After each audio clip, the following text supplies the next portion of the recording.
Well, yeah, certainly. I mean, it was our fault. We made a mistake. The spotter said it was clear. It wasn't clear, and, I didn't want to tear my car up, tear his car up either.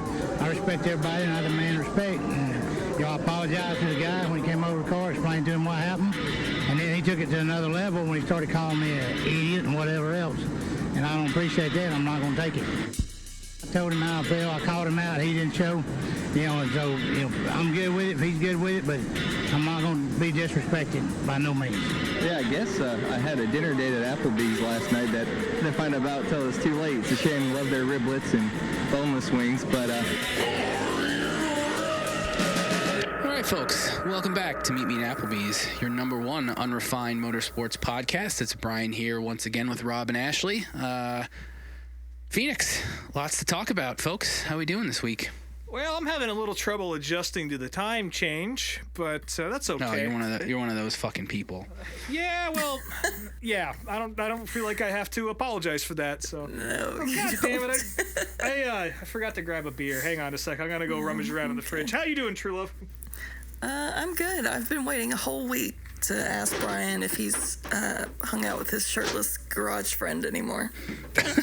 No, that was that was a one-time only deal, and I haven't found any interesting Halloween stuff for that guy yet. So you didn't tell us he wanted you to find him Halloween stuff. I didn't. I thought I mentioned that. Yeah. So his whole deal was he stopped collecting NASCAR stuff to collect Halloween shit, and in his garage was just all these big stupid. They weren't even cool or vintage, just a bunch of skulls and shit. And so he says he collects Halloween stuff now. And he was telling me about fucking with kids in his neighborhood and stuff. So McLeod crowd. Yeah. Yeah. He probably would be a BJ fan now. Mm-hmm. I'm sure he is. God. Anyways, so all right, Phoenix. So there were 3 races this weekend.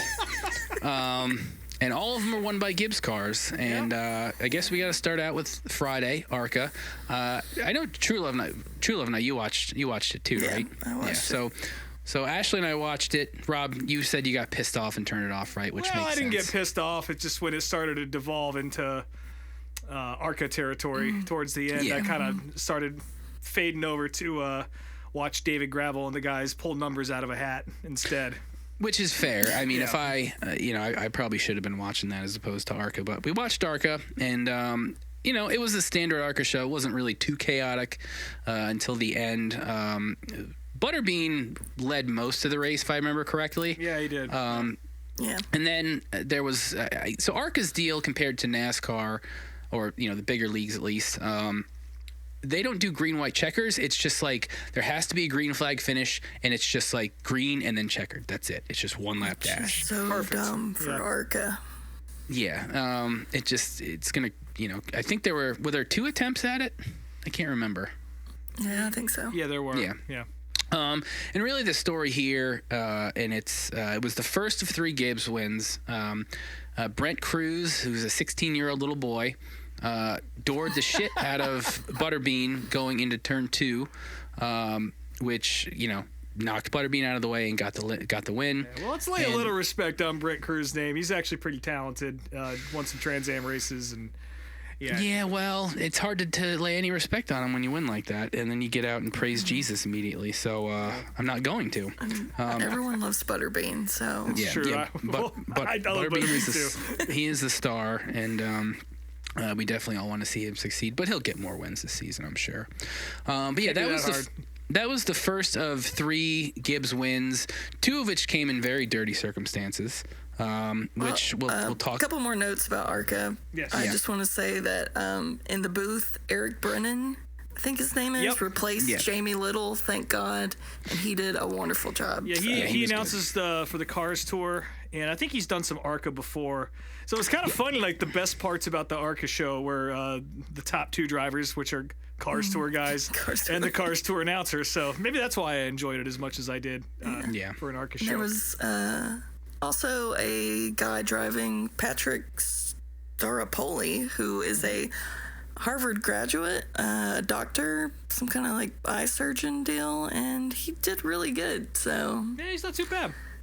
And then there was 74-year-old David Smith. That's right. Yeah, David Smith. Quite the variety. A longtime mechanic in the NASCAR scene, even in the Winston Cup. He worked with fucking Holman and Moody back in the day, which is pretty crazy with Ralph Moody. And I forget who else he did, but he's been around a long time. Didn't start his driving career until about 2009 or 10, maybe even later than that. Maybe it was 2019, actually. So, yeah, waited until his almost his 70s to start racing in ARCA. So, Well, why not? That'll be me Brian, someday. Is this the race where you had your name on a car?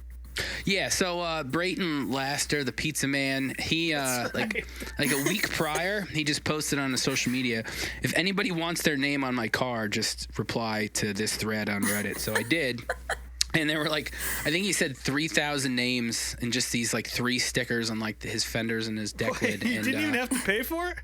no, it was free. Yeah, just like he just put these big. Damn. Yeah, it was free. I didn't pay any money. You kidding me? You gave him like still 20 didn't bucks. put our name on it. Jesus. Well, I don't know. Listen, he's gonna do it again. Next time I'll have Meet Me at Applebee's on there too. But yes, I found my name. $200 a name. Yep. Nah, for this kid, I'm sure if I gave him $50, he'd run our sticker on the car. But maybe we'll do that. Got to at make some point. stickers first. Yeah, Got to not get sued by Applebee's. We should get Bray down the show. I bet he'd do it. He's good. He's buddies with Bobby, past guest Bobby. So I could probably get that done. Also, I know his spotter too. So yeah, I could definitely get that done. Nice. He definitely didn't screen the names that he put on there. No, well, he did say something about like any vulgarity would be censored or whatever, but yeah, I mean there was definitely some stuff on there that probably shouldn't have been on a car. But go to his Twitter account, and you can find if your name is amongst the 3,000. It's in alphabetical order at least. So that's how I found him. Moving on to Saturday, the Xfinity race. Another great show by CW. Although Who would know it? yeah. I think this weekend was the really things came to a head with the CW issues, because not only were there the blackout issues with some fans, in a lot of markets they just cut the last couple laps off, just like completely cut it off to basketball or baseball. Like it truly, My you said you market. get. Yeah, I heard it was exclusively like the sitting there. South. Yeah. On the edge of my seat, it's 2 to go. Allgaiers had just run Almirola into the wall. Bowman had just made it 4 wide to take the lead. The announcer goes, and the white flag is in the air, and then it's a full screen Atlanta Braves commercial. And I couldn't help but just start laughing, because I was like, you gotta be fucking kidding me. So I was like, oh, someone must have hit the wrong button. They'll fix this in just a second. And I sat through like 4 or 5 more full commercials. I was like, well, I guess I'll go fuck myself. And then the commercial break ended, and they didn't even go back to the race. They went to the Hawks basketball game, which still didn't start for another 15 minutes. So I was livid. Yeah, that's truly insane. I mean, I definitely saw some other people dealing with it on Twitter too. So that's a problem they got to fucking address, because apparently local whole Atlanta market. local CW stations can opt to put whatever they want on the air in place of whatever's happening. So it sounds to me like, I get it. It's the Atlanta Hawks versus an Xfinity race. They have the prerogative to do so, which is, I can't imagine that NASCAR thought that through when they signed the deal with the CW, because that's just not ideal. Like, I get it, but the fact that the game still didn't start for another 15 minutes after they did that, I was like, you couldn't give me one more lap. Yeah, and that coupled with the fact that the races aren't available on the app. Yeah, like those two things together, that's really, because it's one thing, because Fox preempts shit all the time, or they'll bump stuff off the air. I feel bad for like college baseball fans who get knocked for ARCA practice or whatever, but you can always watch it on the Fox Sports app, and it's oftentimes easier just to do it there. And that the fact that there's not an option for the second biggest stock car series in the U.S. is pretty shitty. So yeah. By then, the last lap, I wouldn't even have time to get over to the damn app before the race was over. It's true. Yeah, they really got to get that sorted. Like, please, anyone but Almirola. And then my phone starts blowing up. Fucking Almirola. I was like, God damn it. Yeah. He definitely got possessed by the Holy Spirit or something and just. Yeah, it's funny because the whole broadcast team, like they didn't like call it out as a dirty move or anything. Like, oh, he got loose. Like, motherfucker overdrove it into the goddamn corner on purpose. Like, he meant to do that. Like, you can't do that. Not he said later on that he did it on purpose. Yeah. He did. Okay. Full on admitted it. Yeah. He admitted to throttling up on purpose to not give Bowman a chance. Yeah. Well, fuck him. Yeah. The funniest part of all of it was people on Twitter calling it out, including Bubba Wallace, who tweeted that it's almost like he sucker punched the 17, which if you all remember the little incident he had with Eric last year at Toyota, sounds like that's what happened. Sounds like a little bit of a deal, a little bit of details coming out there. Yeah. It's funny how the most godly people are always shitheads. Every time. Yep. But aside from that, we didn't even mention godly people, but they're definitely compensating for their shitty personalities and behavior. Something like that. Yeah. We didn't even mention this, so we were going to just get another Justin Allgaier win, which would have been fine. He did great all day, and we didn't necessarily need the finish that we got, although it was fun to watch. But yeah, with 3 or 4 laps to go, the Warped Tour car crashed, which going back to the notes here, there was a very fun stat of that was posted by CW. The kid driving that car, Nick Lights, was born after the date of the first Warped Tour. So that was a stat displayed on the screen. So thank you. Good job. Along with 22 other drivers in the field. That's right. Yeah, pretty much. It's funny because oh, God.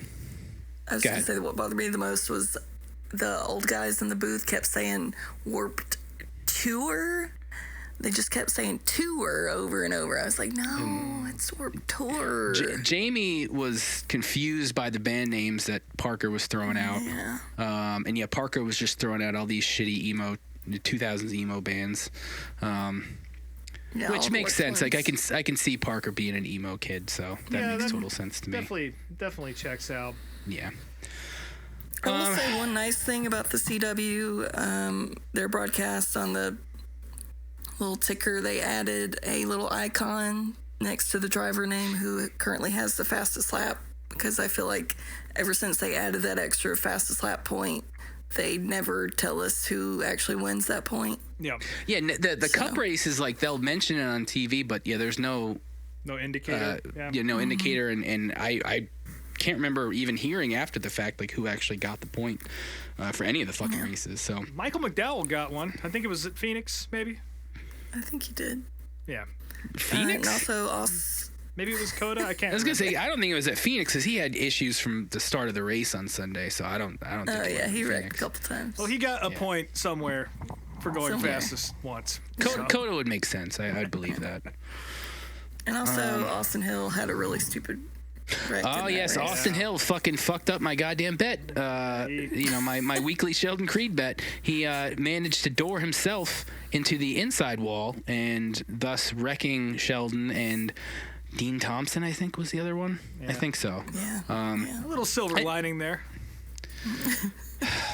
Well, I as much as I hate to say it, I did win a couple bucks off Almirola because unfortunately I see him in the field. I got to bet on him because he wins half the time anyway. So, betting's betting. Sorry. Betting is betting. Yeah. Nick Lights, just a quick point here. He managed to drive the number 7 Warped Tour statutory special to a 30th place finish. So good for him. Sitting on that joke for a little bit. The only time I saw that car on TV all day was when he wrecked. Yeah. I think that pretty much wraps up the Xfinity race. So moving on to Sunday. I think the big story going into this race was the option tire. This isn't the first time NASCAR's had these softer compound tires, but I believe the big thing here is they really want to use the reds as the short track tire from here on out. And this was like the big test to see how it would do in races. And it was interesting. I think it brought an element to the race that the race needed. I mean, a lot of Phoenix races are pretty boring, and once the guys started putting those on, like Priest and Logano were the first couple that I think, and Priest just drove himself right through the goddamn Priest field. was sort of the test case. They were the first ones to do it, trying to get some. Well, they're trying to avoid going a lap down, I think, because they were buried pretty far back from qualifying, and then boy, it worked a lot better than I think they thought it would. Yeah, I mean, he won the first stage, right? He did. Yeah, He did. Yeah. So I mean. did. Stage points right there, which, I think he ended up getting a top 20 out of the day. So, just getting those points is pretty crucial if he does end up making the playoffs. Yeah, the right strategy ended up being saving the Reds for the end of the race. But, who would have known? Someone had to try it out. Yeah, everybody kind of called that. And, the discussion was, well, the Reds will get you the track position, but then what happens when you have to go back to the yellows? And we saw that both Logano and Priest ended up going backwards later in the race because they just didn't have them anymore. Yeah, I mean, I was really curious to see how long those red tires would have lasted. Yeah, that's the one problem is they didn't really get a full run. I think like the most they got on them was like 40 to 50 laps, which is kind of I think what they expected them to last, but what happens after the fact, and we didn't really get to see that. Yeah, there was was it the Suarez Catherine leg wreck that kind of hit right in the center of Priest's run? Yeah. I think so. Yeah.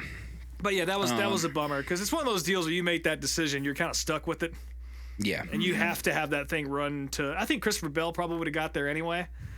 And the rest of the field just because they were so fast. But, I was really, for a brief second there, I thought I might see a Ryan Priest miracle win.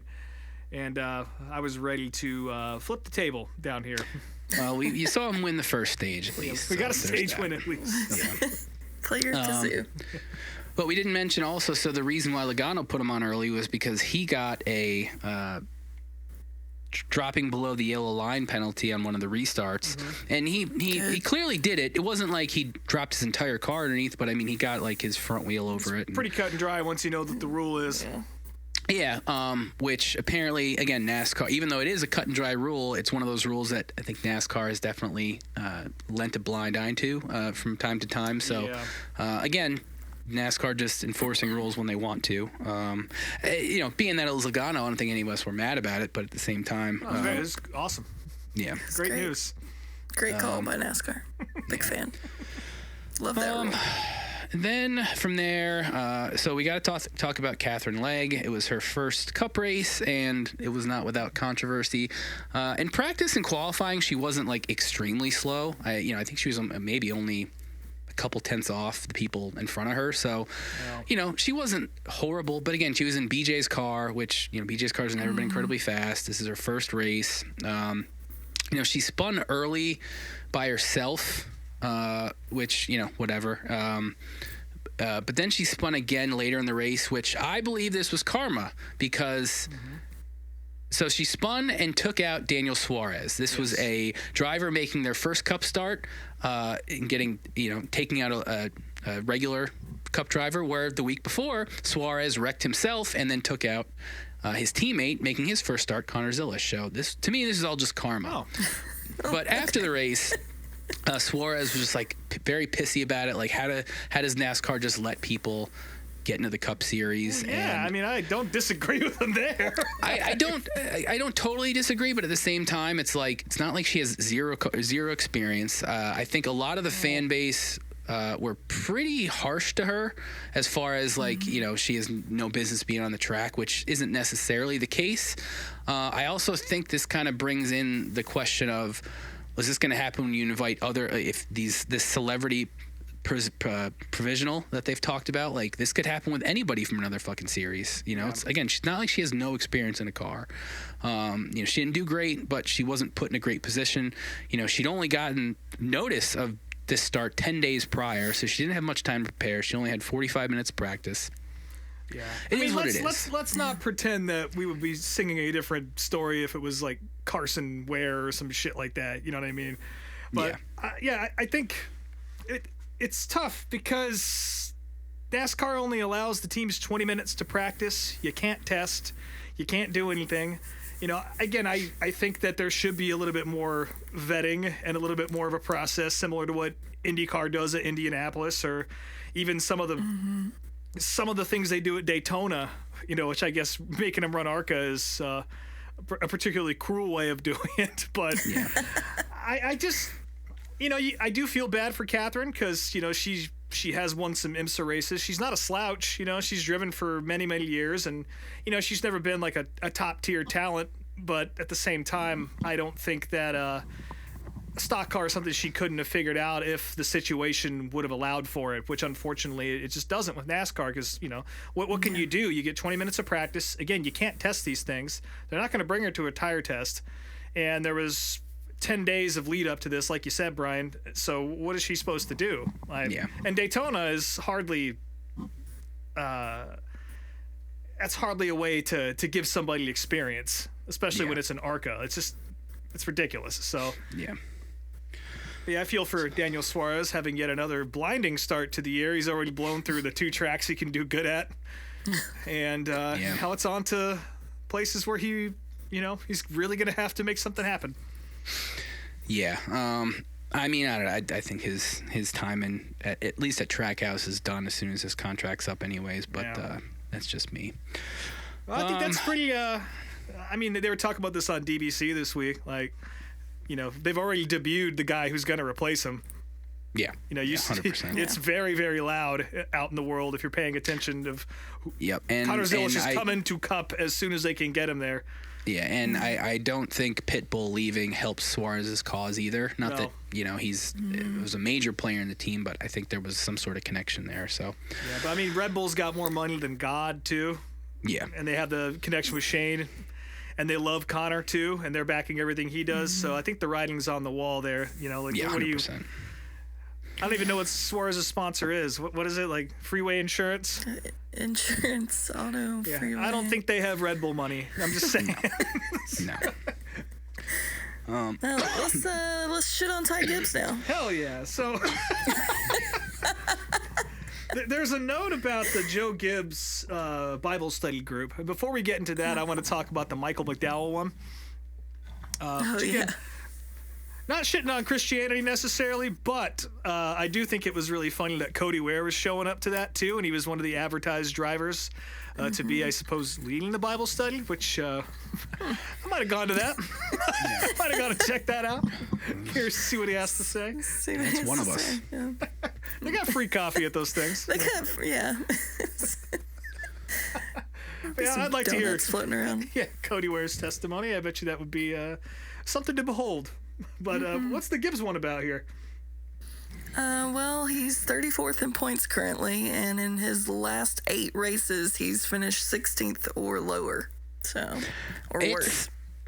I'll be honest. Like, I'm obviously not a Gibbs fan, but it is surprising that he really has not had much success at all in the last few years. Well, I mean, barely even sniffed a win anywhere. Yeah, Fox Sports actually put a graphic up during the broadcast outlining his finishes, and Daytona was his best finish since before the round of 8 last year, which is crazy. Is only top 20 of the last 8 races. Going from the Roval to now, it was 35th, 30th, 36th, 32nd, 40th, which that's something. That doesn't happen. Again, 16th at Daytona, then 32nd and 34th, and I forget where he ended up in Phoenix, but it wasn't great. So, that's real fucking bad. It's bad. The thing is, though, maybe his tail fell off.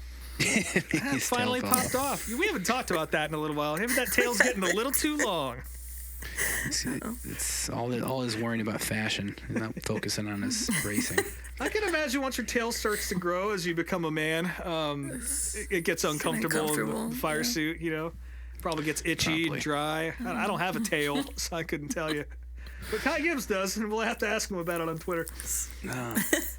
But speaking of Gibbs, though, Gibbs teams rounded out the weekend. This was Christopher Bell's race to lose. Unlike his other 2 wins, this one he very clearly dominated pretty much all day. Again, a late race caution made things a bit spicy. Let's try to think. The restart, who was it? Who did he get into? I forget now. My brain's fading. Was it? It Hamlin? wasn't Denny. Yeah. Was it Denny? No, he got into Hamlin at the end, but like, who was on the restart? Who did he get into? Was it Hamlin? That was the restart. Oh yeah, maybe. Okay, so they got into 2 each to other go. a little. Yeah, they got into each other a little bit on the restart. Kyle Larson kind of almost made a move, but then eventually Hamlin and Bell kind of sped away. Yeah, I think he kind of was hedging his bet on the two of them getting together. Yeah, Yeah, I was which fearing for my life that was going to happen. Denny Race is clean enough. He has his moments. He's not stupid. He's not gonna. Neither one of them were gonna wreck each other. Like they weren't trying. They did their best. They did their best. I mean, it could have happened, but they both did their best to not do it. And Bell pulled the move that the other two Gibbs teammates pulled off, but he pulled it off cleanly. He as didn't far touch as him. Yeah. yeah. Well, it was just barely. Like he barely touched him, and Denny just kissed the wall a tiny bit with his rear end, but. Little kiss. It was yeah. it was not the clean out that Almirola did the day before. Both cars finished 1 and 2. Denny let out a very exasperated fuck soon as he lost, which was on social media. If you didn't see that clip, Very good. but yeah, it was another Bell win. That's 3 in a row. He's the first one to do that in these new cars, and we'll see if he's got anything for Vegas. I'm not one necessarily to get incredibly excited when drivers start winning a ton of races, like, even if it's somebody I like Bell, but I would be interested to see if he can pull off 4 in a row, because it's been a while since that happened. Jimmy Johnson was the last one, right?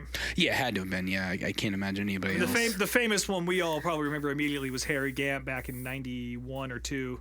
Him and I think Mark September. Martin won 4 in a row also That's at one right, point he in did, like yeah. 93, I think. He did, yeah. Yeah, it's definitely something we haven't seen in a little while. And I think last week we were trying to figure out who the last guy to do 3 in a row was. It was actually Kyle Larson back in 21. Yeah. Which I can't believe I forgot that. He Yeah, did it you should twice. have known that. Too much Johnny Bootlegger. Yeah. But yeah, that All pretty that much sugar. wraps up. That wraps up Cup Talk. So the notes. I think the big news from the last 24 hours is Carl Edwards is back in announcer form. He has been tasked to do the Amazon broadcasts, which is a nice little short test run for him. It's only 5 races, so I'm sure it'll be good. And he's going to be on the Dale Jr. download today as you're listening to this. So I'm excited to hear that. Junior already tweeted that it's a great interview and it'll exceed all your expectations. Didn't Carl do a couple of Xfinity broadcasts back in the day? I mean, I'm sure he did. Most drivers have, so I wouldn't be shocked. But I mean, this is his return to just Yeah. NASCAR in general, so. I think his role is going to be the studio. Wow, my brain just The Jamie farted McMurray on of the CW the Jamie, yes. or fucking Analyst. Prime. We're on point tonight, folks. studio analyst. Oh, so he's not even going to be in the booth? That sucks. I don't think so. I think analyst, it's yeah. what I read was. I hate Steve Letarte. Oh. Yeah, he sucks. Not a Steve Letarte fan. Yeah, I'm looking forward to that. I was never a Carl Edwards fan, but he's certainly very well spoken and knowledgeable. And Yeah. I'm very much looking forward to that download interview. Yeah, me too. He's been a lot more open in the past few months about why he left, and I think the Hall of Fame deal has kind of cracked him open a little bit. So it'll be cool to see him around because he's definitely the Mark Martin of our time. I did see somebody today tweet that he turned down Larson's offer, He did. Yeah. which sucks, but maybe we'll get him in a car at some point. Who the hell knows? I have my doubts 78. about that, but yeah. I'm willing to bet tomorrow Junior's gonna pull incredibly hard to get him in a Xfinity ride at some point. So we'll see. Junior's got a cup car now. He ain't gonna get in a cup car, at least not yet. But If more NASCAR will approve him. yeah. So now we got to talk about some media drama. Actually, That's a good bit of it, yeah. So over the weekend, NHRA, they're back in action also, and The Gator Nationals. if you weren't aware, Fox, since they've taken over the IndyCar broadcasts, in their marketing, they market IndyCar as the fastest motorsport on Earth, which, yes, it's the fastest oval track motorsport on Earth. Can't deny that. But drag racing is the fastest motorsport on Earth, bar none. And Bob Tasca, who's a funny car driver, took Fox to task in one of his post-race interviews, calling them out about this. And he was very pissed off. And if I was a drag racer, I'd probably be pissed off too. So it's always cool, I think, when guys speak up like that, even though it's not really anything necessarily involving the sport, more so the marketing of it. But good, call those fuckers out. They're wrong. Yeah, Fix your shit. His quote was pretty funny because it was his interview after one of the qualifiers, and they just asked him, like, how'd that run go or something like that, and he just goes, well, I said actually no, hang on here, that's the wrong quote. Anyway, this is something he did say on the broadcast. I said a few things getting out of the car, and I really mean it, and I want to say it to the fans. I'm very disappointed with Fox Sports. All winter, I got to hear the fastest motorsport in the world. I looked up, I didn't see the PPG Mustang, I didn't see Austin Prock's car. I saw an Indy car, and the fact is we are the fastest motorsport in racing, and I think it's an insult to the drivers and the fans, and truthfully, I didn't think Fox was the fake news network, which I don't know what to tell you there, bud, but...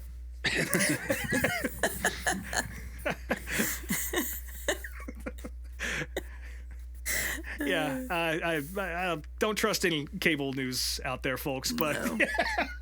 I get where he's coming from. I don't care enough to really have an opinion on it. But I think that drag racing fans have a right to be a little upset about that. But at the end of the day, it's just marketing. So, and maybe NHRA should work with Fox to try and fix their own marketing woes if they're getting challenged by that. Yeah. Well, Rob, this next one's definitely all yours, although I did do the research on it. Because you're the Supercross guy now on the show. Supercross guy now. Didn't realize we were adding this to the show, but Yeah, well, it's been such a big deal, and there is a connection here because Lee Diffie is involved with the Supercross broadcast, and he has been for many years. Daniel Blair, he's been in the sport for a long time, kind of just a media guy. Very well liked by fans. He was a lead broadcaster and commentator for certain races alongside Ricky Carmichael, who sucks as a broadcaster, but arguably the greatest motocross racer of all time. I don't think there's any real... you can't put much of an argument up against that. Right. RC's the man. And, of course, Lee Diffie. We all know who Lee Diffie is. So, and there's been some weird tension between Blair and RC for a little while, I guess. And... after the Daytona broadcast a few weeks ago, Blair had like a little 2-minute segment on there, and then he was just never seen again. And then he came out and put this video on the internet describing his situation with NBC and why he's no longer going to be on the Supercross broadcast. And apparently it boils down to Ricky Carmichael just being a supreme asshole at all times. And Lee Diffie is actually the one who kind of pushed him out. Yeah, I was gonna say, like, I did watch the David Blair video, and it definitely, like, he definitely throws some shade on Ricky, and you showed us that clip of Ricky being a dickhead to him in front of, like, yeah, it was in Arlington 2 years ago, and he's doing his little Blair's Notes segment from the side of the track, and RC just kind of pushes in and is just not even trying to be funny, just a combative asshole. Yeah, just very condescending and just shit talking, and it was very weird. Yeah, but apparently Lee Diffie is the big piece of this, getting Daniel Blair removed from the broadcast, and Blair alludes to the fact that Lee felt threatened because Daniel did a better job, and Lee didn't want to relinquish his role as the lead broadcaster. That's kind of how I've read the situation. That's how I did too, and I mean, you already got NASCAR and IndyCar, man. Like, even though I don't necessarily know David Blair that well, like, watching that interview and it seems like he's got a lot of fan support. A lot of people like him. Oh, yeah. You can very tell he's very clearly passionate about motocross, and those are the types of people you want in the booth. Like, yeah, Lee Diffie is a great announcer in, NASCAR and IndyCar, but if you got a guy like David Blair, I've heard a couple clips of Lee Diffie, and, like, he knows what he's talking about, but still, he's Lee Diffie. He knows his role. He plays the same role in Supercross as he does anywhere else. And Daniel, I would kind of equate his style to sort of what we saw from Eric from the ARCA broadcast. Mm-hmm. It's a little bit more informative, fast-paced. It's a race announcer done by a racer. Yeah. And I think the fans really resonated with that, and especially with Ricky Carmichael, not being, despite his status as one of the all-time greats, not very good in the booth. Yeah, just because you're a great driver doesn't make you a great announcer. And, they're two very different skills.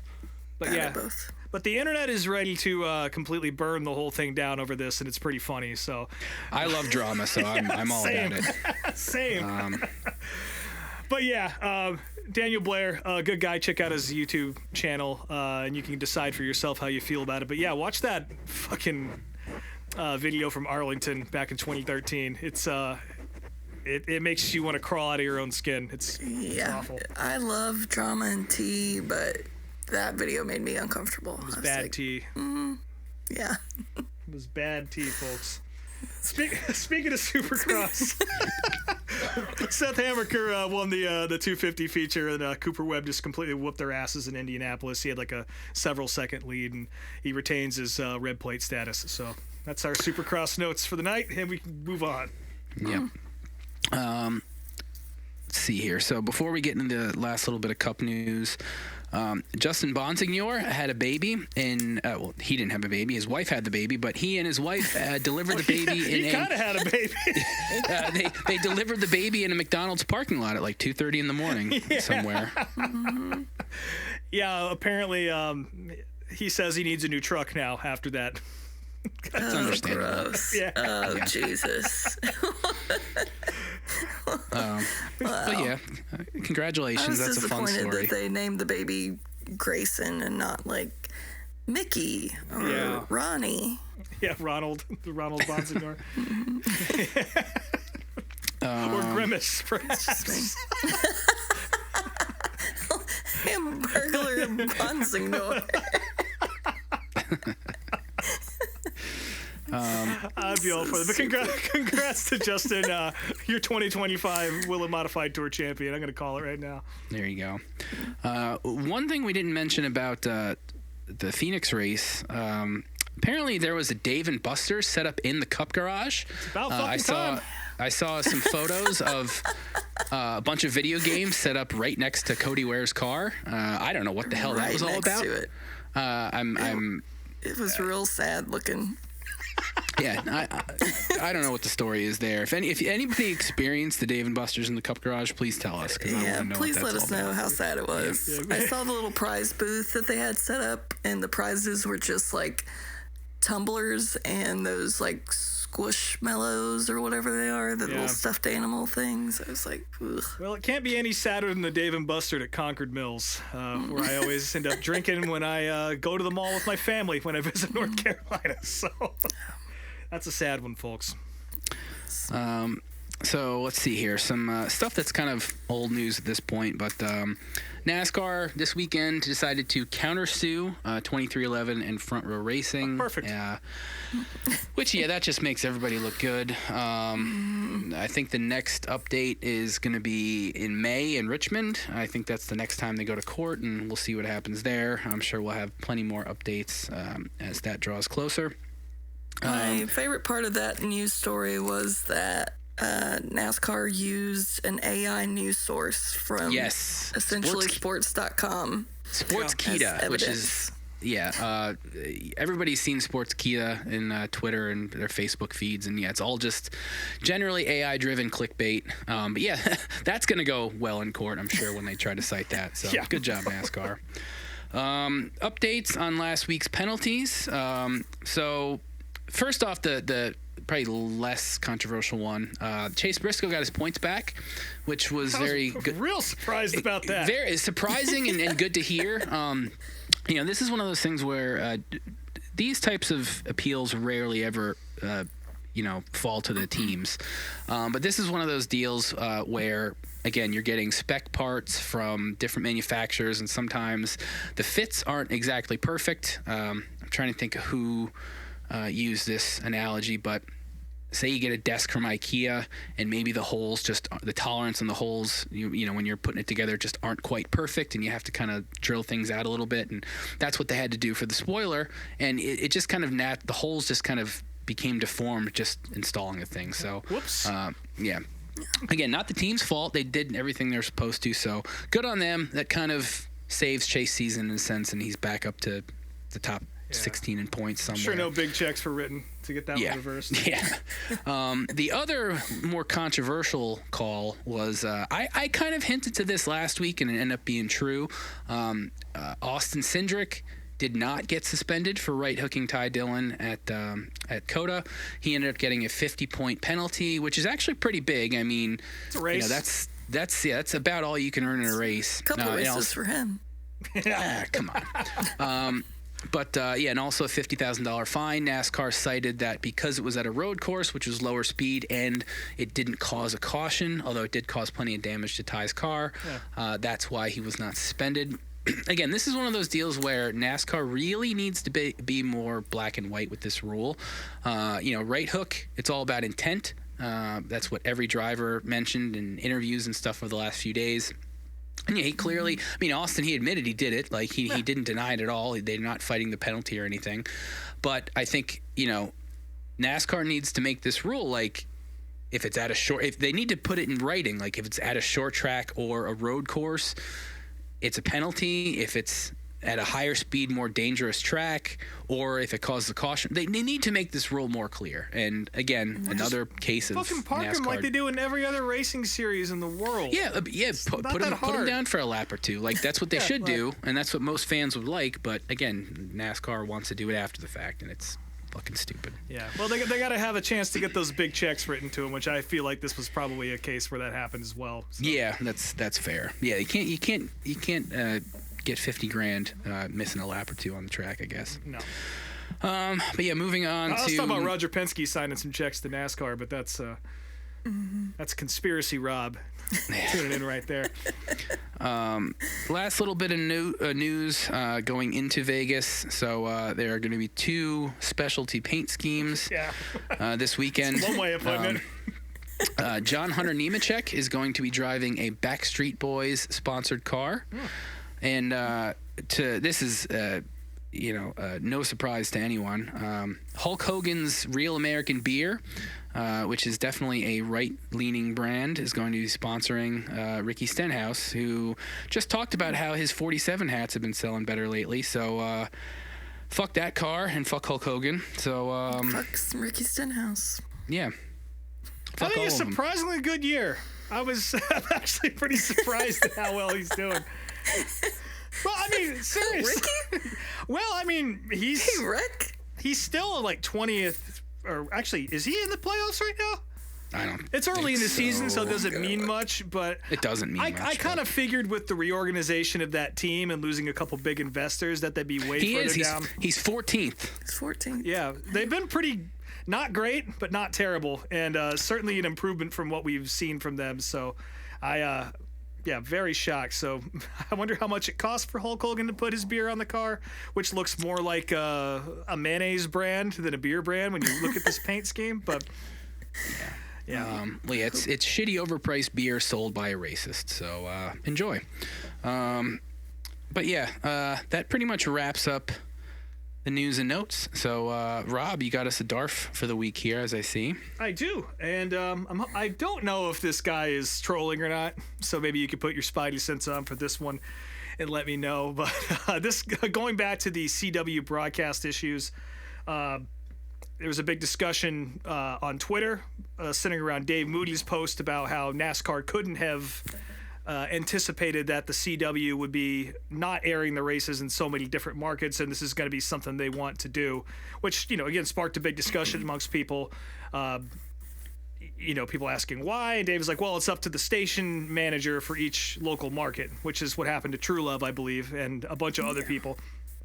And this guy, Jason Lee, just says, start doxing the station managers that refuse to show the race. I'm going to say that's legit. That's feels legit. Real, right? Yeah. To which Dave responds, most people do not respond well to being doxed. which is true. I'm all for doxing people who are actual shitheads, but this is not a situation where I would dox anybody. Yeah, I'm not going to dox a guy in Atlanta for putting a Hawks game on over probably one of the worst racetracks on the NASCAR circuit, which, by the way, I feel like I have to eat a little crow here. I very much enjoyed the past 3 races after saying I was very much looking forward to getting through them to Vegas. All 3 of them were pretty good. So Yeah, they were fine. So. I still want the championship race far the fuck away from that track, though. Yes, I mean, Regardless of this past weekend. I would say it's almost guaranteed it won't be there next year. So yeah. And for this week's punishment, we're going to dox Jason here. His address is I'm just kidding. I don't have his address, but I'm going to find out, and I'm going to let you all know what it is, and we're gonna demand that he plays the race on his CW channel. Yeah. All right. Well, Slim pickings this week. all right. Well, with that, it's time to dive into the septic tank, and there was a little more to talk about this week. Yep, starting to ramp up. We had a fairly decent load of racing this weekend to watch and now to talk about. World of Outlaws went down south to resume their season. Of course, they were in Volusia last week. They moved on over to the Talladega Short Track, which the North Pole Nightmare, Bill Baylog from North Pole, Alaska, I guess. Originally, That's a fun name. no, he doesn't live there now. Everyone knows that, but he's still from North Pole, Alaska. When you look at the entry list, and he picked up a win there, which is kind of a big surprise. I mean, Bill's definitely shown more speed recently, especially since the World of Outlaws field is a little bit neutered. Since a lot of guys have gone over to High Limit and are kind of getting ready for the Vegas race. You see some crossover when they aren't running together, but this weekend was pretty much Outlaw regulars, and Bill Baylog was able to capitalize on that and get a win. The following night in Magnolia, David Gravel resumed his winning ways. It's his 3rd win in 4 races. I think probably even more than that, to be honest. I forget how many he's run, but he's by far the clear favorite to win the title already, and I don't think anyone has anything for him. Maybe Carson Macedo, but it's going to take a lot of work to get to the level that the big game team is at right now. Speaking of sprint cars, High Limit is going to Vegas this weekend. Of course, Christopher Bell is making his return to a 410. To join Kyle Larson, Brad Sweet, Tyler Courtney, and the whole gang. But also joining the circus is Ty Gibbs, who was testing a Chad boat car out at Carolina Speedway the other night. Apparently, Kim Bob could hear it from his house, and he told us all about it. And then we saw it on Twitter. Ty's making his 410 debut, and we'll see how that goes. That's a pretty tough crowd to jump in with. That's a lot of big timers there. So. It's not like he's had a ton of success in dirt yet either. So no, he holds his own. I think he's figuring it out. But yeah, it's going to be a pretty huge adjustment, I think, to jump into 410. But we'll see how it goes. Chad Boat brings decent stuff, so it could be okay. But I'm not picking him in dirt draft. I'll say that. if Larson and Bell are there, nobody's gonna be talking about Gibbs. Yeah, and Christopher Bell. I mean, I don't think anyone is probably more, at least spiritually favored than him to win both nights in Vegas. That guy is on fire, and I think a lot of his positive attitude has come from the fact that he can run races like this. So I think he's going to be in there lights out off the trailer. So looking forward to watching that. Anytime Bell and Larson get to go at it with everybody else in the High Limit Series, it's a good night. So, and that starts on Thursday night, and it's 2 nights, Thursday and Saturday. So you can augment your NASCAR watching experience with a little bit of flow racing in between. Over on the pavement side of things, I don't know if you guys saw this, but Burt Myers is going to run another Cup race with the Amerivet team. He's going to be going to Martinsville coming up in April, which is pretty cool. Obviously don't expect much out of that effort, but it'll be cool to see Burt get another shot in an actual race. No offense to the Clash, but it's not for points or anything like that. I'm curious to see how he'll fare in a full night's worth of racing at Martinsville, or afternoon, I guess. Over in the Smart Tour, they were at Anderson Speedway this weekend in North Carolina. Luke Baldwin wins after sort of having a bad weekend last time they went out at Florence. And getting sent to the back for wrecking somebody. I forget who it was, Joey Coulter. So Luke Baldwin getting the win there. Carson Lofton also made a return.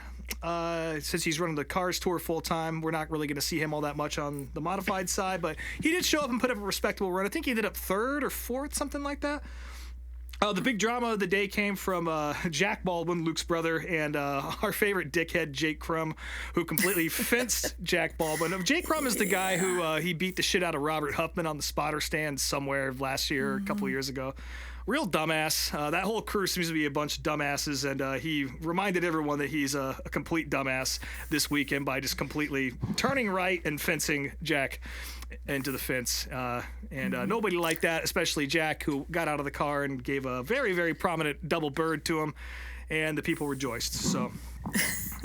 And then there was the end card camera shot of Jake, like, throwing his hands up in the air, like, what? What did I do? Yeah. And he got out of the car, and yeah, he tried to act clueless, and I would never do that, even though he's wrecked plenty of people like that before. So yeah, fuck that guy. I was bummed I didn't know about that race ahead of time because it's not that far from me. Oh really? Gotta watch that Maybe schedule. like an hour 20. That's not bad. Yeah, it was pretty good. I enjoyed it. Nice little short track.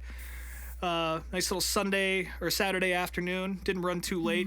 You know, gave him plenty of time to run like the 48 divisions of street stocks, I'm sure, that were there. But that's a cool little racetrack. It was a good show. Speaking of the Baldwin brothers, Luke just announced that he's going to be running 3 races with Thor Sport in the Truck Series this year, starting with Martinsville, which is pretty cool. I would assume Loudon is probably also on that list since he's run there before. That's a big modified event, and he runs the modified, so I think you could probably pencil that one in. And if I had to guess what the other one is, it's probably Richmond because it lines up with the modified event too. But I guess we'll see. Those haven't been announced yet, but very excited to see that. Luke's pretty talented, and I guess we're going to see what he's got in the Truck Series. Over in the dirt late model world, Hunt the Front ran this weekend, and Ricky Weiss picked up a big win.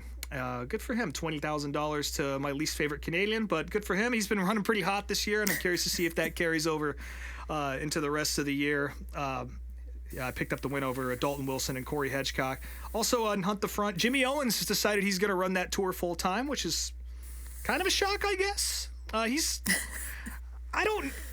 can't remember if he was actually declared to run full time in the Lucas Oil Tour last year or not, or if he's just been kind of picking and choosing. I'll be honest, I'm not sure what it is because a lot of these guys kind of, bounce all over the place. But it seems like Jimmy has decided to go Hunt the Front, a little bit of a tighter schedule, probably a little bit closer to home, and still have the ability to go run the big events like the World and the Dream and stuff like that. But Hunt the Front, it's a really competitive series. They have their own streaming service, so it's not the easiest to watch, but it's pretty cool, and it'll be nice to see him go out there and bring the fight to Corey Hedgecock and who else is out there? Sam Seawright, all those guys.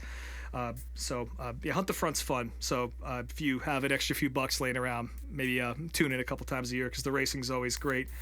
Speaking of late models, the youngest, Earnhardt by proxy, I guess. I don't know what Wyatt Miller's relationship is or who he belongs to, but he's getting some big car Kelly's starts. son. That's Kelly's son. That's right. Yeah.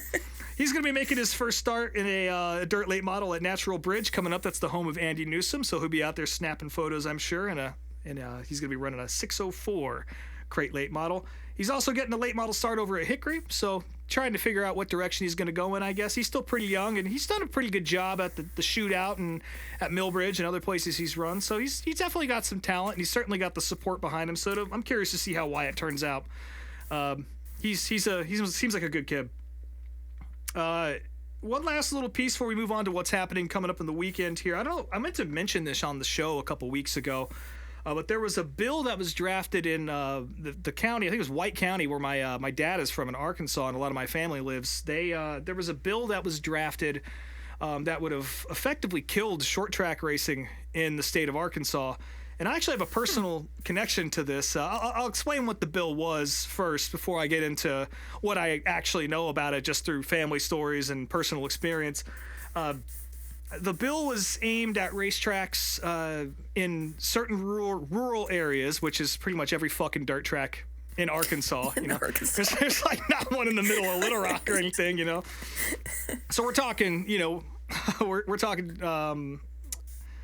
What the topless 100, that would have been Batesville. Sorry, I was going to say Jonesboro, but that wasn't right. Then we're talking Batesville. We're talking West Memphis. These racetracks that have been around for a long time that would have been affected by this bill. That would have essentially enacted a 9 p.m. curfew. I believe it was a 70 decibel limit for noise, which that's louder. That's quieter than a lawnmower, folks. So good luck with that, amongst a host of other things. And fortunately, this bill, the opposition was so strong. SEMA, PRI, a bunch of folks got involved, and it ended up being a nationwide deal, kind of fighting this, because if this happens in Arkansas, it can happen anywhere. And so the motorsports industry kind of united behind this and took the fight to it, and it didn't even make it to a vote. It got pulled before the session began, which is good news. Now, the personal side of it, what actually caused this was there in Bradford, Arkansas, there's this little patch of land. I forget how many acres it is, but it's right next to where a bunch of my folks live. Kind of out in the middle of nowhere, right? Bradford's a town of less than 1,000, you know. And a few years ago, these guys moved in and they set up an ATV all-terrain park in this neighborhood, which, you know, I don't think anyone was opposed to it at first, but the original owners of this place, they would let people run 24 hours. The noise was literally all day and all night. People were just getting shit-faced and being rowdy and, you know, just not being kind to the neighbors, which, you know, it's one thing to move in next to a racetrack and complain about it. It's another to move into a neighborhood and build a racetrack right next to it and then have zero respect for the neighbors. And that was sort of the genesis of this bill. And apparently there is new ownership. And when they came in, they went around everybody to introduce themselves and found out that everybody hated their fucking guts. And they immediately started making some changes, apparently, to make it a little more palatable for the neighbors and patched up relations and all that. But the two guys that were co-sponsoring this bill, both Republican representatives from the county, one lived on the road, which, sure, I guess that makes sense. Yeah. And the other one apparently has a lot of connections to real estate and is a bit of a real estate broker. Fuck this guy already. Yeah, exactly. So you can already smell the shit from miles away. But fortunately, it got shot down. And for now, the state of short track racing in Arkansas will persist as is, which is great news. And, you know, I guess two things I'll say about this. One, this is going to keep happening all over the country, so keep your eyes peeled. And if you see this shit happening in your neighborhood, don't be afraid to well, in any political thing or thing that bothers you, don't be afraid to make your voice heard, you know, because, you know, local government is tiny. People don't pay attention to it. And before you know it, wild shit happens like this. Yeah. And number two, just be kind to your neighbors. Like, there's already a dying acceptance of motorsports. While it's at its most popular that it's been in some time, the public at large really doesn't get that. So if you want to continue doing this, be nice to the people around you and don't be an asshole like these folks were when they first moved in.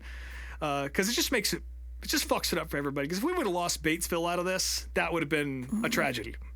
That would have been a huge tragedy. And there's already not very many racetracks left in Arkansas. So you got to do what you can to keep this thing going. So that's Uncle Rob's soapbox there. But yeah, I think Kyle Armstrong sent that, you know, just like, this is bullshit. And I was like, oh, Arkansas, what the fuck? And I looked it up and I was like, holy shit, I know what this is about. Because you read the language of the bill and it's specifically targeted at this one location, but broad enough to affect other places. So, yeah, I'm glad that got shot down. That's how they get you. This weekend, there is some short track racing happening. A lot of sprint car stuff. Of course, High Limit is at Vegas. We talked about that already. World of Outlaws are going to be in Cannondale for 2 nights. And then the World of Outlaw Late Model Tour is going to be at Smoky Mountain for the Tennessee tip-off. Back to big-time late model racing. So that's going to be a good show. I'm excited to watch all of it here in the septic tank with my friends. And with that, we'll go ahead and flush it down. And actually, again, I guess we're not really flushing the septic tank too hard because this video of the week segment actually has something to do with short tracks, very similar to the ones we just talked about. Yes, it does. Just a quick burst. Whoosh. So I picked the video that I was the only one that hasn't actually seen it before, but Vice did a documentary series. It was 9 years ago now. This is 2016. This came out. But it was about just a bunch of different abandoned buildings and properties and all sorts of stuff. And they actually filmed an episode here in Cleveland at one point. But this episode... you know, they go to a bunch of different abandoned or about to be abandoned or just reopened short tracks in the South. Again, hosted by skateboarder Rick McCrank. It starts off right off the bat, ripping hot. We see Rick at North Wilkesboro with a guy we later learn is named Chuck Ellison, and they the first thing they talk about is peeing in the car and how Dale Earnhardt Jr. once boiled his ass with his own piss. So that's how that show fucking starts right off the bat, starting real hot. So quite literally, yeah. Yeah. From there, they end up going to a track called Cherokee Speedway in Gaffney, South Carolina, which the is place still your up mama warned you about. Yeah, still up, still active. This is a very stereotypical Southern dirt track. There is an emphasis that we even have girls that race here. There's one girl that we meet later whose name is Brittany Pruitt, I think is her name. Braden Pruitt. But yeah, she's like one of the local stars at this track. And, Rick, he talks about how he's never been to a race before. He mentions a lot of people don't like the girl in the 71 car, which, if you listen to what we talked about earlier in the show, that shouldn't be that much of a surprise, unfortunately. Now, again, because this is a, nationally broadcast show that isn't necessarily geared towards racers, we do get some exposition about stock car racing and its birth and all that. Rick kind of talks about the old story, the evolution of drivers bootlegging in the 40s and how it evolved into NASCAR. But now that we're 20-something years past the peak of NASCAR and the peak of motorsports, now we're seeing what's left and how a lot of these smaller tracks have been dying over the years. And there's a bunch of different examples.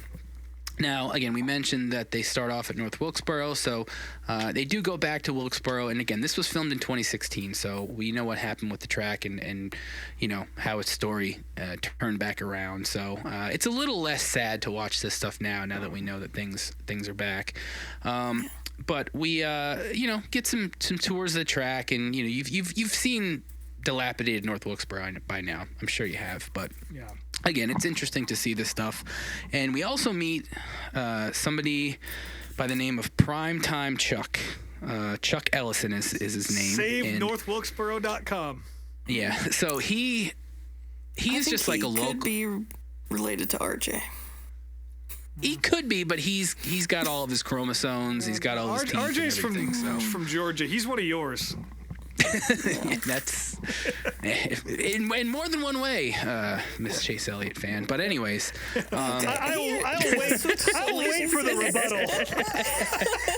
I'm waiting. Anyways, this Larson. hey, RJ loves all the Hendrick likes guys. them all, yeah. So you're fucked. Anyways, so back to our friend Chuck here. Chuck has one of the most annoying voices I've ever heard in my life.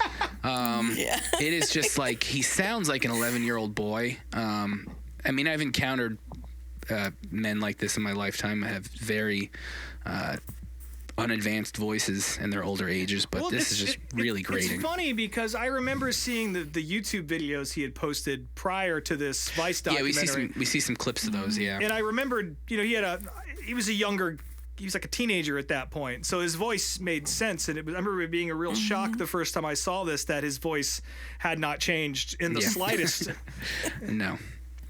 And Chuck he doesn't, I don't think he necessarily mentions where he's from, but he's very clearly close to the track. And, he talks about, Rick makes a connection where, it's not just about the racing with him. Chuck talks about having a rough childhood and how a lot of his best childhood memories and family memories come from going to the racetrack. And I can relate to that in the sense that, as someone who also has kind of lost family members that I used to be very involved in going to races with, I can kind of empathize with him there. Mm-hmm.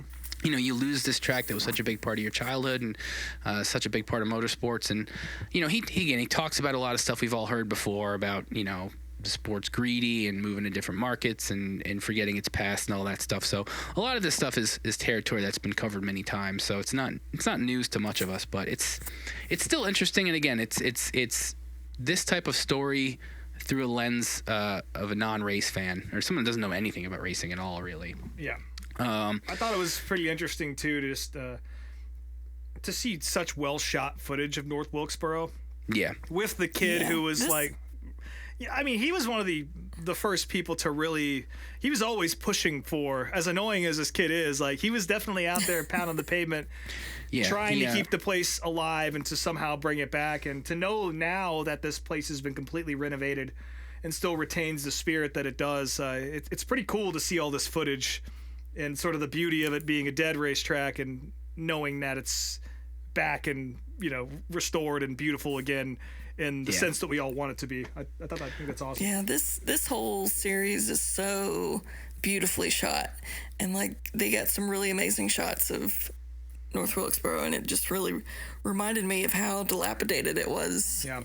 And even when I went to see Dale Jr. race there before they restored it, I was like, man, I can't believe how shitty this track was. I mean, they raced here not too long after this documentary came out, if I remember correctly. I think the Cars Tour raced here or something, and it was one of Chase Elliott's first wins, I think. But it was around the same time as this, so the fact that they were racing on it in that condition is pretty wild. Yeah.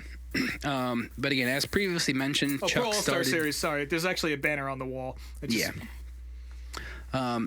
Previously mentioned, Chuck had started the Save Stock Car Racing movement, not just to save North Wilkesboro, but the old style of NASCAR in general. We learned how Chuck got his primetime nickname. Just watch the clip. I'm not going to explain it here. He's a rapper. Yeah, he is a rapper. He does a freestyle rap about NASCAR, which is not very good, but I mean, he even says, like, I haven't done it in years. So better than I expected. Yeah, it is what it is. He mostly just freestyles about Brian France's behind. Yeah. So. Yeah. He's going to kick his ass behind the garage. And then he complains about trophy girls not being what they used to be. And that pretty much ends this part of the show. One thing I really, before we move on, one thing I really loved about this was as they're closing the segment out, and it's, again, especially in light of the fact that North Wilkesboro's open again, Rick's kind of sitting in the grandstands by himself, and he says something to the effect of, it just feels like something should be happening here. Yeah. Looking out over this empty, closed racetrack, which now that I think about it, they had racing on it not too long before that, if the Pro All-Star Series banners were up. But still, like, he was right. And the fact that it is back really speaks to the importance of this place to us and to the local area and just racing in general. The fact that it actually did come back up. And that was a really moving moment. And there's a few of those in this. Yeah. Yeah. It's definitely an emotional, I feel like, series. Just the way that they portray things is really moving. Well, I mean, it's about decay and things ending and going away. I mean, it's going to have that kind of feeling about it. From here, though, we go off to another track that is 100% gone, Metrolina Speedway. Which is only recently, within the last couple of years, finally actually torn down. This track is completely gone, even in 2016. I mean, there's remnants of the grandstands and some of the fencing and stuff up, and you can kind of tell there was a racetrack there at one point, but it's long gone. I mean, it had been closed probably 20 years. I actually have a Metrolina hat on right now. We meet a local driver by the name of Mitch Sill, who... don't know anything about him, never heard the name before, but Rick wanted to get a local driver there to kind of talk to him about the racing there. And, you know, Metrolina was host to, you know, the Earnhardt race back in the day, and, you know, all the stars raced there at one point or another. And really they just kind of talk about how, you know, 20, 30 years ago there were racetracks in every county in North Carolina and how most of them are gone now. Mitch kind of brings it up to the fact that now there's like so many other distractions and things for people to get into as opposed to racing, but they never really get into the cost and how that's a big issue too. And another reason why even, you know, some of the mid-tier series have lost car counts over the years, but that's probably too big of a conversation for this show. They do briefly get into how Mitch loves the smell of racing fuel. Me too. He says he's got a candle. Yeah, says he's got a candle that smells like race fuel, and he says it's like perfume, and Rick says it's a gas huffer's dream, which is somewhat true. It's definitely true. Lost Speedways did a great episode on Metrolina that shares a lot of history. So yeah, if you want more, go watch that for sure. Yeah. Rick at one point talks about, he compares the outlaw nature of racing to skateboarding, and which I can kind of see that comparison a little bit, and he mentions he might like to try it someday, which we'll get to. Yeah, I've always felt that there's been a connection between, not a connection necessarily, but like a kindred spirit type deal between BMX and skateboarding and racing and touring in punk rock bands or whatever. Like there is a similar spirit that permeates all of those worlds. Yeah, a little bit. And again, because this is, Rick is a skateboarder, and this is kind of how he even got this show in the first place. They go to Charlotte, and there's a segment that's kind of more just about abandoned buildings and abandoned properties and just the general urban decay, or suburban decay that is apparent in a lot of parts of the country. And they end up skating some abandoned mini malls and things like that. They actually go to a spot that I went to years ago. There was a spot called Eastland DIY, which was just a small little DIY skate park in the corner of this old mall. I went there. They shot this in 2016. Is right when they started that, and I was there in 2019, and it had been built up quite a bit more. But I think within the last year or two, it finally got torn down. As someone who's ridden BMX for almost 30 years now, like I've been involved in this stuff and been involved in DIYs and things like that, so I kind of understand how these things go. Then they go to a ditch spot with a bunch of kids. That ditch was sick. Rick eats shit pretty good. Yeah, he does. But then back to racing. So they go to a track called Mountain View, which is somewhere in the middle of nowhere, North Carolina, and it's a very pretty track. They had just actually reopened it after being closed for 17 years. And this is where Rick finally gets to go get in a race car. The owner is a guy named Mike Budka Jr., and they put Rick in his little Mustang street stock. And he gets coached by the girl from Cherokee, like I said, Braden Pruitt. And she kind of mentions a lot of the stereotypical things that come with being a female driver. Everybody looks at you and judges you differently and all that stuff, which, I think all of us race fans have been around for a while, kind of understand that. Rick has to borrow her fire suit because he's kind of a smaller, skinnier guy, and he just barely fits into it. Not really, though. He almost spins out almost immediately, and there's a couple times like he does not know what the hell he's doing, but he manages to keep the car in one piece, although he also almost runs over everybody pulling back in. Yes, he does, yeah.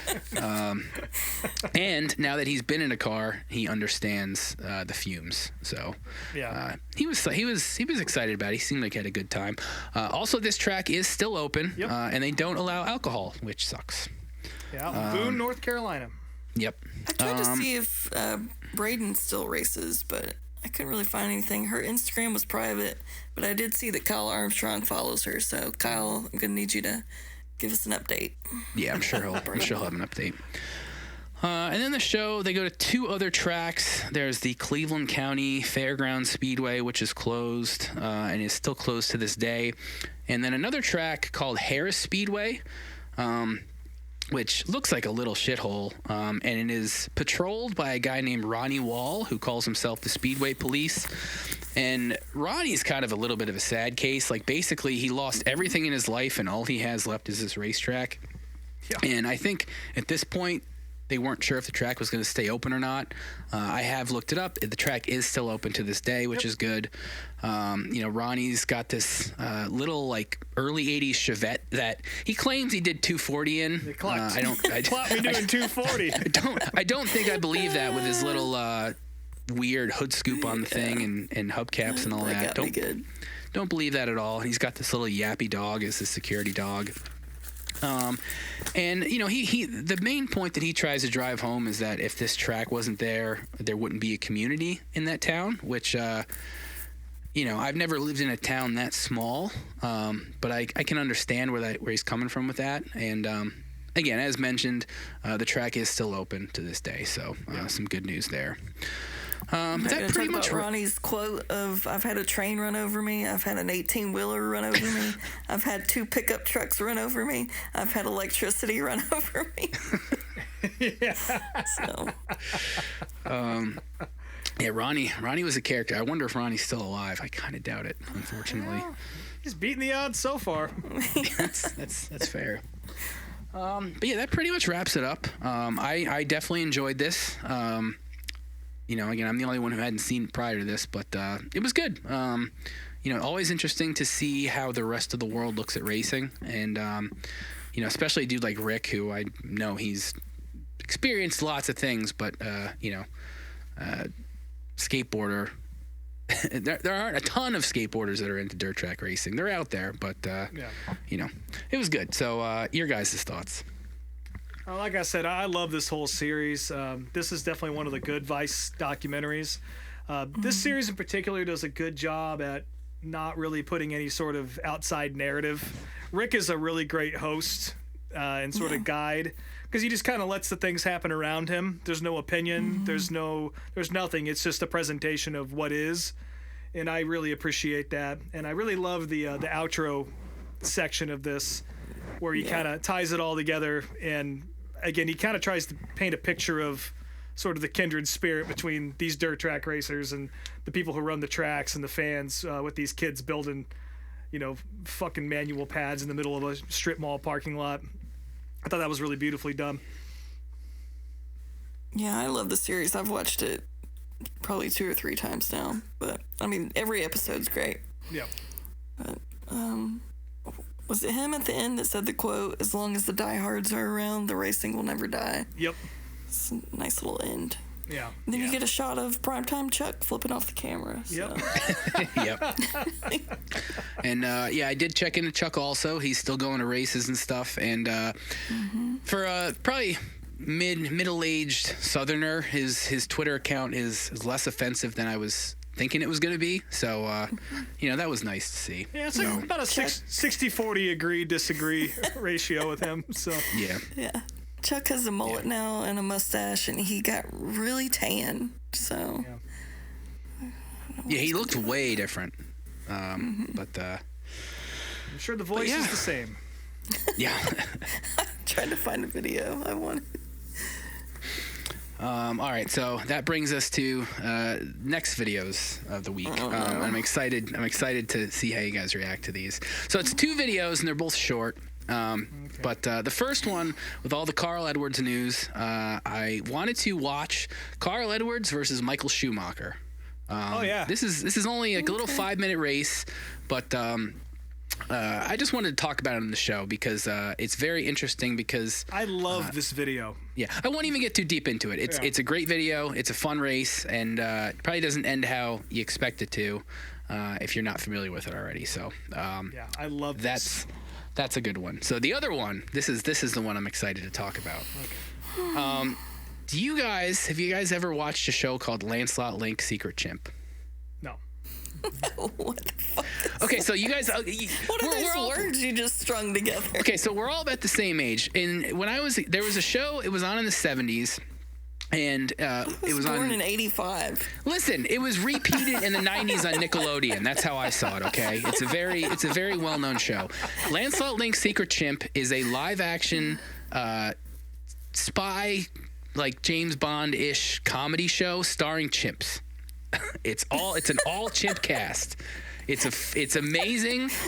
Every single girlfriend I've showed it to has hated it, but I love it. It's sure just I'm gonna hate it. It's amazing. And so each episode, it's 2 little stories, and then there's also like a musical interlude where these chimps, again, it was filmed in the 70s, they're dressed up in all these 70s tie-dyed outfits and playing instruments. But we're only going to watch an 11-minute clip. There was one episode this where sounds vaguely familiar. there's one episode. I don't think I ever showed it to you ever. No, I'm just from my own childhood. Chimps wearing tie-dye. Yeah, it's one of those things that if you've seen it and you don't remember it, it'll probably jog your memory watching this. But there was one of the episodes where the chimps race, and there's a caper involved in the race. So we're gonna watch the great chimp race on Lancelot Link Secret Chimp. So I am so excited to talk about this. Can't wait. What was the name of that? This is off topic, but the name of that show, what was that prank call shit from the night? Crank Yankers? No, it wasn't a show. It was a Longmont Potion Castle. That's what it was. Oh, I know him. Yeah, I know him. He's great. Oh, you know I the didn't guy. Yeah. Well, I don't know him personally. I know his work. Okay, yeah. When you said that, that's where my brain automatically went. I was like, how the fuck are we going to tie this together? But yeah, now I'm starting to come together now. Yeah, two very different pieces of media for sure. Absolutely. But yeah, I am very excited. This is one of my favorite shows of all time. I love it. So yeah, that'll be. Really explains a lot about you. It says something, I guess. But yeah, not even 20 minutes of video, so easy watches. Perfect. Yep. And with that, so yeah, NASCAR's in Vegas this weekend. Vegas is always a great race. And again, we already talked about the High Limit with Larson and Bell, so that'll be great too. So definitely watch those things, and we'll be back next week to talk about them. Oh, yeah. So as always, you can follow us at Meet Me at Applebees on Instagram, Meet Me at the Bees on Twitter.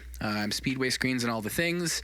SpeedwayTSJ.etsy.com is the shop. Now, I'm actually running a sale right now. Almost everything is 40% off. I've got a go-kart engine and a go-kart van to buy. So please buy things so I can get those things. Yes, I need a van to haul this thing around. So, yeah. So yeah, True Love. Now your turn. It's my turn. It's still Snake Mountain _ True Love. Not doing a damn thing over there. So nice. Very cool. That's me. Very cool. Ramos _ unofficial on Instagram. My band's called These Wild Plains. That's about it. Yeah, I got nothing really going on at the moment. Just talking to you guys and just kind of waiting around for something to happen, which will be coming up in a couple months. Looks like it's gonna be chimps. Yeah, it looks like it's chimps for now. But yeah, we'll have some stuff to talk about band-wise and otherwise pretty soon. But for now, it's just waiting for spring to show up any fucking day now, please. Cool. All right. Well, with that, looks like our check is here. So thank you once again for joining us at Applebee's, and we'll talk to you all next week.